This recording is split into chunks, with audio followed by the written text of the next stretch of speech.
ప్రభువు పేరట మీ అందరికీ శుభాభివందనములు. ఈరోజు మన అనుదిన వాక్య ధ్యానమైన ఎడారిలో సెలయేర్లలోని వాక్యము. దుఃఖపడిన వారమైనట్లుండియు ఎల్లప్పుడూ సంతోషించు వారము. కొరింథీయులకు రాసిన 2వ పత్రిక 6వ అధ్యాయము 10వ వచనము. విచారానికి ఓ వింత అందం ఉంది. వెన్నెల కాంతి మర్రి చెట్టు ఆకుల్లో గుండా చీకటి నేలపై పడి అక్కడక్కడ వెండి జలతారును వలకబోసినట్టు ఉండే అందం ఇది.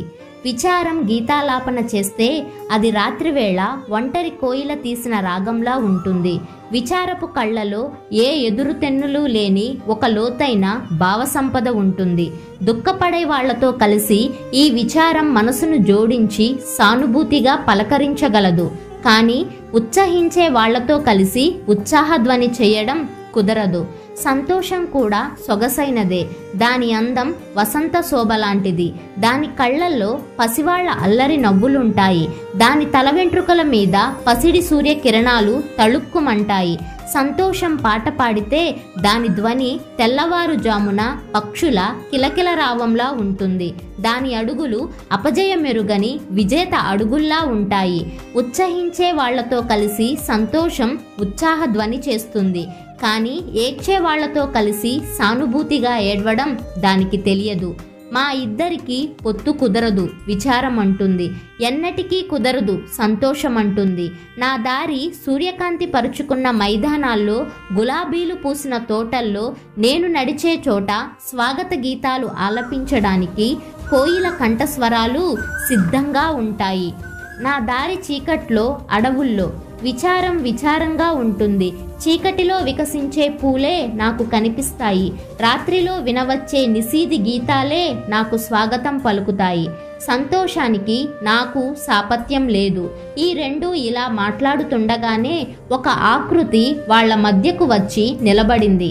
ఆయన టీవీని చూసి ఆ పరిశుద్ధ సన్నిధి శక్తి అనుభవైకేద్యమై అవి రెండు ఆయన ముందు మోకరిల్లాయి. ఈయన సంతోషానికి రాజు. విచారం నోరు విప్పింది. ఈయన తలపై ఎన్నో కిరీటాలున్నాయి. ఆయన చేతుల్లోనూ కాళ్ళకి ఉన్న మేకులు, గాయాల గుర్తులు ఆయన సాధించిన ఘన విజయాన్ని చాటి చెప్తున్నాయి. ఈయన సమక్షంలో నేను పూర్తిగా కరిగిపోయిన అమర్త్యమైన ప్రేమగాను సంతోషంగాను రూపుదిద్దుకుంటున్నాను. నన్ను నేను ఆయనకు సమర్పించుకుంటున్నాను. విచారమా? అలా కాదు, సంతోషం మెల్లిగా పలికింది. ఈయన విచారానికి రాజులాగా నాకు కనిపిస్తున్నాడు. ఆయన తలపై ఉన్నది ముళ్ళ కిరీటం. ఆయన చేతులకి కాళ్ళకి ఉన్న గాయపు మచ్చలు ఆయన పడిన కఠోర హింసకి చిహ్నాలు. ఆయనకు నన్ను నేను సమర్పించుకున్నాను.